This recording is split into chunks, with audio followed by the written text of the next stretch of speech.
Hello there, welcome back to another episode of the official DOIJ podcast. This is episode 33. Today we were going to have a guest, but they unfortunately had to cover someone's shift at the time of the recording.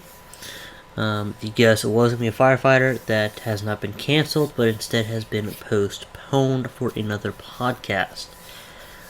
So if you would still like to ask some questions, you can do so in the podcast server, which will be linked in the description below. So sorry about that. Nothing I could do about that, as they gotta do what they gotta do. But hopefully we can get that podcast recorded and uploaded very soon, as I'm excited to interview them. So today we're reading over two articles that I found that I've heard a little bit about mentioned referenced in the past, and then the other one I just found pretty interesting for the times today. And then finally I am going to I want to share my opinion on something. So, yeah, let's go ahead and get into it. Both articles are from BBC.com. The first one is Nova Scotia shooting. They had no idea the hell they were going to face. Over the span of 12 hours, a gunman posing as a police officer went on a rampage across the province of Nova Scotia that became Canada's deadliest mass shooting. Here's the people swept up in the tragedy recall. Dan Jenkins had plans to see his daughter, Alana, on Sunday, but a text from a friend asking him if he'd spoken to her that morning alarmed him. When she didn't pick up the phone, he decided to hop in his car and check on her, driving an hour to her place in Glenholm, but when he got to the town, he was turned back by an RCMP, Royal Canadian Mounted Police, blockade. Meanwhile, his phone was being bombarded by text messages and calls from Alana's neighbors. There were fires, and possibly what sounded like an explosion. He parked his car and walked about a quarter mile to some police vehicles, realizing that something was very wrong. "I'm a dad, I've got to know where my little girl is," he told them. But it would be several days before he got confirmation that his daughter and her partner, Sean McLeod, had been killed by 51-year-old Gabriel Wortman, a denturist who had a clinic outside Halifax. So some of that, my opinion on that in a minute. Their bodies were found in their home, which was completely burned to the ground, and coroners had to identify the remains. Their two Labrador retrievers also died, Mr. Jenkins says. Later, Mr. Jenkins would learn that they were two of 22 victims, the largest mass shooting in Canada, in Canadian history. The victims included two frontline healthcare workers, an elementary school teacher, and RCMP Constable Heidi Stevenson, a 23-year veteran of RCMP and mother of two. All were adults except for 17-year-old Emily Tuck, who was killed alongside her two parents. The killing spanned the 12 hours it took police to chase Wortman from Glenholm all the way to Enfield, where he was shot and killed by police, with 16 different possible crime scenes across at least 7 different towns in the province. The investigation involved over 25 different units within the RCMP, as well as support from the Canadian Armed Forces. The complexities of the case meant that it took several days to identify all the victims, and several more before the police could release the timeline. There are still large gaps where Wortman's whereabouts are unknown. All the while, Mr. Jenkins was desperate to know what had happened to his daughter, but also afraid of what he might learn. "There are things we want to find out, and there are other things I don't know if I want to find out," Mr. Jenkins told the BBC on Tuesday before hearing the devastating news. The carnage began on Saturday evening in the seaside community of Portapique, about 50 kilometers south of Glenholm, which I apologize if I'm mispronouncing anything here. From there, police believe Wortman went on a rampage across the province before dying in a shootout with police. Located on the Bay of Fundy, Portapique has a year-round population of just about 100 people. No sidewalks, no street lights, and is a popular spot for summer homes and weekenders looking for some relaxation. Local politician Tom Taggart says Portapique is just a typical rural community where people know their neighbors. These people woke up Saturday to sunshine, a spring day in a beautiful, peaceful community, told the BBC. They had no idea the hell they were going to face the next morning. Around 10:30 p.m., police got a report of gunshots in the area. But when they arrived, several bodies were found strewn across the lawns and along the road, and multiple homes were on fire. They also encountered a man who said he had been shot at from a passing police cruiser by a man in an RCMP uniform. Early into the investigation, police honed in on Wortman as a suspect. They heard that he had 3 replica police cruisers, both in Portapique and at his other residence in Halifax. With Wortman's own home on fire, they thought he may have committed suicide. Believing it to be a limited crime scene, they cordoned off about a 2-kilometer radius of Portapique and told residents to stay indoors. Over the course of the night, they were able to locate all 3 vehicles, but were not able to find their suspect.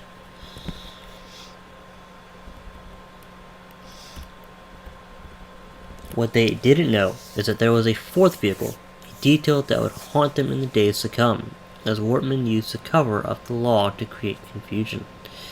Word of mouth travels fast in Nova Scotia, one of Canada's smallest provinces with a population under 1 million, and news of the mayhem quickly spread.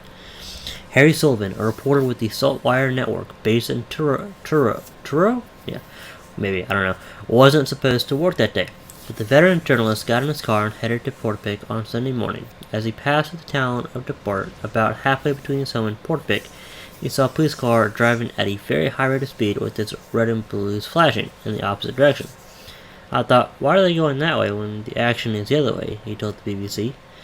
As a journalist for over 40 years, Mr. Sullivan says he's covered some pretty nasty stuff, including the 1998 Swiss Air Flight 111 crash that killed all 229 passengers and crew.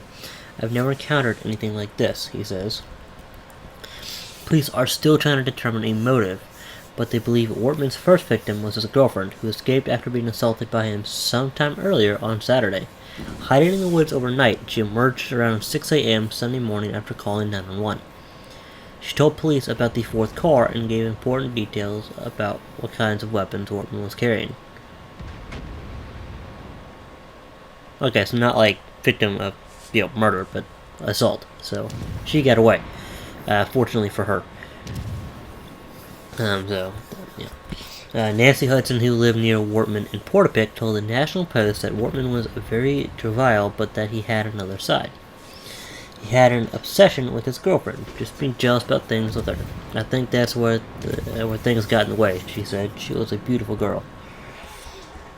Not sure why. I guess she got beaten so bad she is no longer beautiful. I don't know. Apparently she's alive, according to the way they phrase that. I don't know. Wortman also appears to have had a long-standing interest in the RCMP, which is in charge of policing in the province.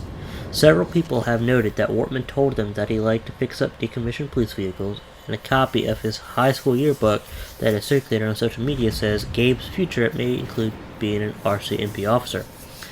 Believing that they had located all of Wortman's police replicas the night before, RCMP did not warn the public until 9:17 a.m. on Sunday that there was an active shooter impersonating a police officer. Shortly after, RCMP began receiving calls about a shooter over 50 kilometers north of Portapique in Glenholm. That is where Wortman is suspected of killing Alana Jenkins and her partner Sean McLeod, as well as their neighbor Tom Bagley. Ms. Jenkins and Mr. McLeod were both correctional officers, and police say he knew 2 of those 3 victims. Mr. Jenkins' father believes that Mr. Bagley had come over to check on the couple.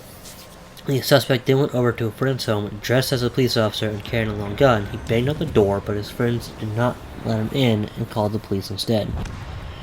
David Matthews says he was out walking with his wife near the highway in Wentworth near Glenholm around 9 a.m. when he nearly encountered Wortman himself. When he got halfway through the trail, he heard this pop. It was loud enough to be a shot. It wasn't real close, but it wasn't real far. He said that pop, he now believes, was his neighbor, Lillian Hislop, being shot. She had moved to the area just a few years ago with her husband.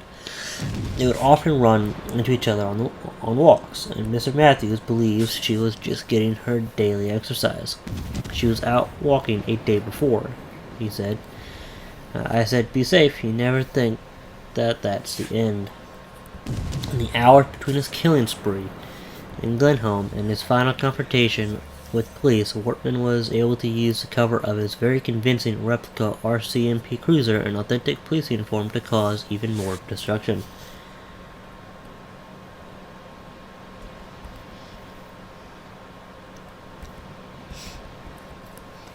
I've been a police officer for more than 30 years now, and I can't imagine a more horrific set of circumstances than trying to search for someone who looks like you, said Superintendent Darren Campbell, who was tasked with updating the media on Friday. He says a witness saw someone who appeared to be an RCMP officer pull over a car in Debert near Wentworth and shoot the driver, before shooting another driver who passed by. These two victims are reportedly Heather O'Brien and Kristen Beaton, both frontline healthcare workers on the Victorian Order of Nurses who were out working with patients at the time of the attack. Miss Beaton's husband told CTV News his wife was in the early stages of pregnancy, and they had watched reports of the shooting in Portapique on the news the night before. We woke up Sunday morning and we just assumed it was over, Miss Beaton told CTV. Wortman's disguise would also lead to this tragic confrontation with Constable Heidi Stevenson and Constable Chad Morrison. As one of the many RCMP officers out on patrol that day, the two had agreed to meet up in Shubenacadie, 50 kilometers south of Debert. Again, I apologize if I mispronounced anything here. Constable Morrison arrived at the meeting first, and when he saw another RCMP cruiser heading towards him, he assumed it was Constable Stevenson. Instead, it was Wortman who began firing his weapon. Wounded, Morrison was able to drive away and escape. While Wortman headed north of the highway, that's where he ran into Stevenson, who was driving south to meet her colleague. Police say he crashed into Constable Stevenson head-on before shooting her and setting both their cars ablaze. Constable Morrison has recovered from his injuries and is out of the hospital. When a bystander, reportedly Halifax resident Joey Weber, stopped to help, Wortman shot him too and stole his silver SUV. About an hour after the showdown in Shubenacadie, and after killing one more victim, Wortman's reign of terror would come to an end in a police shootout at a patrol station in Enfield, about 100 kilometers south of Portapique, where the crimes began. The tragedy has hit the province hard at a time when people are already under strain from coronavirus. Restrictions on public gatherings mean that no mass vigil can be held and funerals will be small.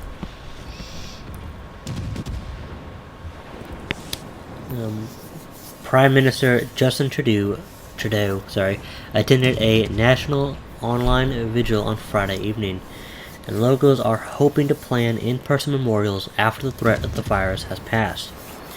Mr. Sullivan, the journalist who was called to the scene Sunday morning, says that since the shootings, the entire community has rallied. On sign posts and house windows, people have hung messages for the victims' families reading, "Nova Scotia strong," and "We will get over this."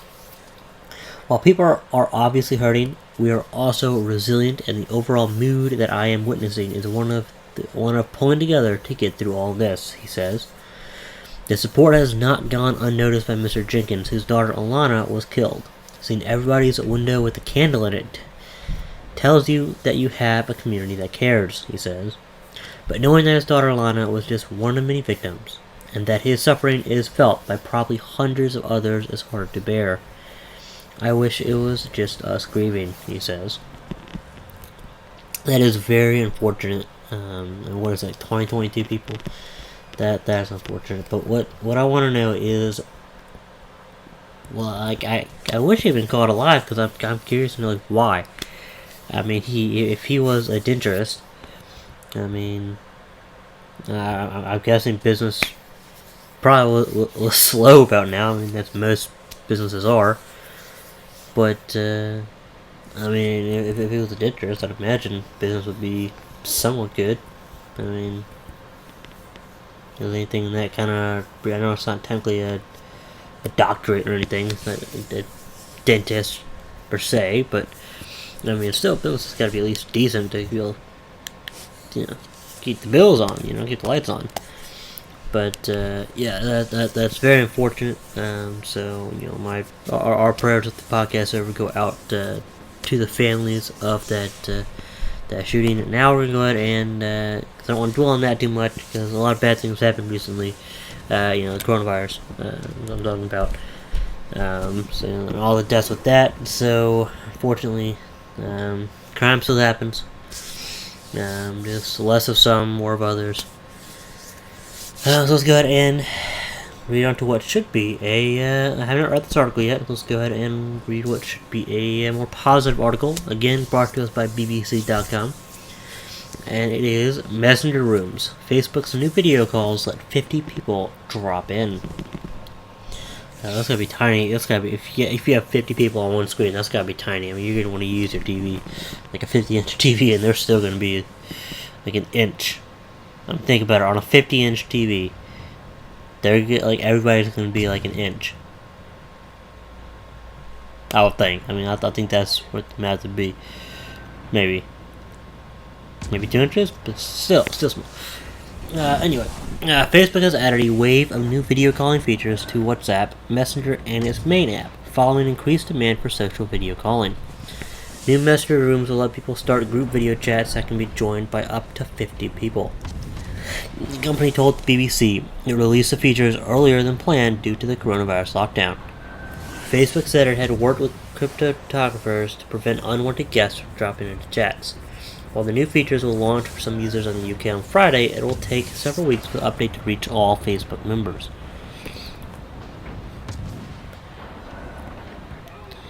Video calling services have seen a sharp rise in use during the coronavirus pandemic. Facebook said video calling on Messenger had doubled since last year in most areas affected by coronavirus. Rival app Zoom saw daily active users grow to 300 million in April. And House Party, owned by Fortnite maker Epic Games, was downloaded more than 2 million times at the beginning of March as the first major US cities issued stay-at-home orders. Some apps, such as Microsoft Teams, have offered premium features for free during the pandemic. Facebook's new Messenger Rooms feature was introduced in a blog post by Chief Executive Mark Zuckerberg, a move usually reserved for its biggest product launches. New features. Like House Party, Messenger Rooms will let people drop in and out of group video chats while the room is open. John Hedgeman, Vice President of Newsfeed for Facebook, said the company wanted to recreate the serendipity that happens in the physical world, something he claimed video conferencing competitors did not do. In the physical world, you have the ability to bump into people, so we're hopeful that some of that serendipity will be able to occur in this product, Mr. Hedgeman said. Rooms can be created via Facebook or Messenger, and the company said it planned to add the feature to Instagram, WhatsApp, and its portal video calling devices soon. People creating a Messenger Room will be able to keep the room private, block unwanted participants, and send invitations to people who are not on Facebook. Participants will be able to use augmented reality filters and change the background in real time. Publicly discoverable rooms will be listed at the top of the Facebook newsfeed. The service was tested in Argentina and Poland, where Facebook Messenger is heavily used. During testing, rooms could support 17 to 20 participants at a time, but Facebook said that number would grow to 50 over the coming weeks.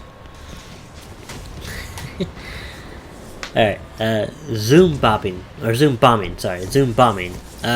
acknowledged that it had learned from competitors when developing its product. Zoom has been working to prevent Zoom bombing, which is when uninvited guests drop into video calls. Often they shout abuse or share pornography. Stephanie Tang, director of product for Messenger, said avoiding this issue was top of mind for Facebook. The company worked with cryptographers to make the links for Messenger Rooms difficult for hackers to guess. At launch, the chats will not be end-to-end encrypted. Mr. Tang said he hoped to add encryption in the future. Facebook stressed it would not listen to or monitor video calls on its platforms. However, the social media giant will still gather data on when users open a Messenger Room. The company said that data would be used to improve the product and the overall Facebook experience. Other features announced today include the ability to add 8 people to a WhatsApp video call, up from 4, so it's doubled. The return of Live With, which lets users host Facebook live streams with another person to bring guests or performers on their show. The ability to watch Instagram live videos on desktop computers. Now, that's something we would do Live With, but I don't I'll have to look into that. Maybe that would be a way to do the podcast. I'm not entirely sure. As my computer does not actually have an operating system that is good with editing software, which is why we have to use a PS4 for now. So allows me using OBS and all that good stuff. So I think that's amazing. So I love how they, Facebook, according to this article anyway, was planning on releasing this feature anyway, and they just pushed the release date up. So they obviously, to do that, they had to probably increase their work hours a bit. So I think that's great. That I love Mark Zuckerberg is still in charge of Facebook. That's awesome. Chief Executive Mark Zuckerberg. So I think that's fantastic that they're doing that. I think that's great. I mean, so a lot of people can come together and chat at once. They're not having to talk to visit a few people at a time. So that is fantastic. I love that. So that is one thing we'll definitely look into for possibly bringing on guests on the podcast, maybe. Who knows? But yeah, if I can record it, if it's absolutely live, then most likely not. But we'll see. So yeah, that's pretty much the end. I'm going to bring up one thing that is somewhat political. So if you want to leave, go ahead and leave now. Before you leave, go ahead hit that subscribe button, turn on the notification bell if you want to be updated early on when these podcasts go live. Go ahead and join the official DOIJ podcast server. Link will be in the description below. So that is that. So apparently a few days ago, Trump, Donald Trump, the president of the United States, supposedly told people, according to the news, that to inject and ingest like chemicals and cleaning products and stuff like that. We didn't really say cleaning products, but it was more of disinfectants. Now, I was watching CNN and they showed the clip with the audio of what he was saying for someone else's reaction, and I never once heard him say, "Hey, this is a good idea for the public to do," because he kept looking over to his right. I'm guessing he was the head of research or something. I'm not entirely sure what that person was, or who that person was, what they do. But from my understanding of it, he was saying, hey, that's a good thing. He was talking about how, I'm guessing that person, he thought that person told him, hey, we're looking into this, and he was basically saying, yeah, they're looking into, figuring out a way to ingest it and digest it, so that'd be a good thing to test. He never said for the public to test it. He kept looking over at them and say, yeah, that's a good thing for them to test. That's what he meant. So for these people that are trying to inject and digest or ingest like Clorox and bleach and all this stuff and all the disinfectants and stuff, just stop. He didn't tell you to. If you're really going to do that, you're one, dumb for doing it, and two, dumb for thinking that he told you to. If the news and the news that keep saying that Trump told the public to do this, he didn't tell the public to do it. He told them it's a good idea to test it. And I mean, like, he didn't say it's a good idea for the public to test. He said it's a good idea to test. Now, when you test a car before it releases, you aren't testing the car. I don't know who tests the cars, so I haven't really looked into that whole lot. I haven't really thought about that a whole lot. But, like, the company is going to have someone test the car before it releases to the public. So, I mean, he wasn't... You could then test it once it, becomes available to the public. But that's basically what he was saying. Which I wish he had used that metaphor there.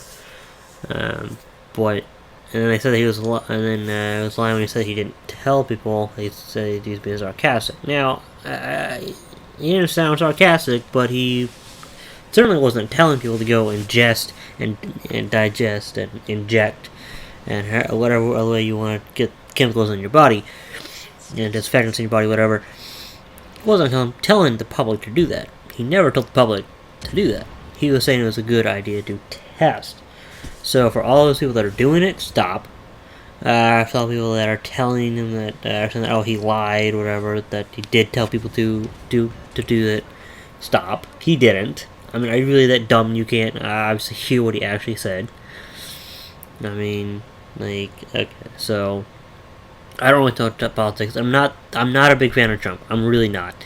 I think this whole coronavirus thing, I think he is not the person we need, in charge for the coronavirus. I mean, I'm sure he's doing the best job he can with the limited knowledge he has of everything, but I'm sure he's smart in some areas. Even though I heard his company went bankrupt several times. But, I mean, I don't know. But anyway, I'm sure he's smart in some areas. As we all have areas, we are smart in some areas we're not. In some areas we're good at things, and some other areas we're not. And I feel like he's just not someone we need. Now, he is playing a political game, I guess, well, of, just kind of avoiding answers as politicians do, but honestly, I think that's not what we need in this time. What I think we need in this time is, or in a time like this, is the God honest truth. Because the God honest truth is what everybody wants to hear. We don't want to hear about how things are great, how things are going well, how we almost have a cure. I would much rather we hear, things like, this is a terrible time, we're doing the best we can, we have no idea how long the cure will take, but we are working on it. Versus, oh yeah, things are fantastic, things are great, everyone's doing fantastic, coronavirus is almost over. I'd much rather hear the truth than, basically have my ass kissed up to. You know what I mean? It's like, that's basically what he's doing. He's kissing everyone's ass. Like, yeah. It's like, I don't want to feel good, I want to know the truth. And the truth will make me feel good. It's like, okay, well, at least I know they're working on it. Even if there's like a delay in the manufacturing of the masks or whatever, they can say, okay, it's gonna unfortunately take a few months before we can get, or however many time, to get masks and other PPEs to the medical staff and all that, but we are working on it. I mean, I obviously don't know all the behind the scene details, but at least it would be nice if we could at least get the God honest truth for once. But I think that's what politicians need to do. And I get they're going to have their backdoor end games, and they're going to have the stuff they're not going to tell us, which is fine. But in serious times, like I said, we need the God honest truth.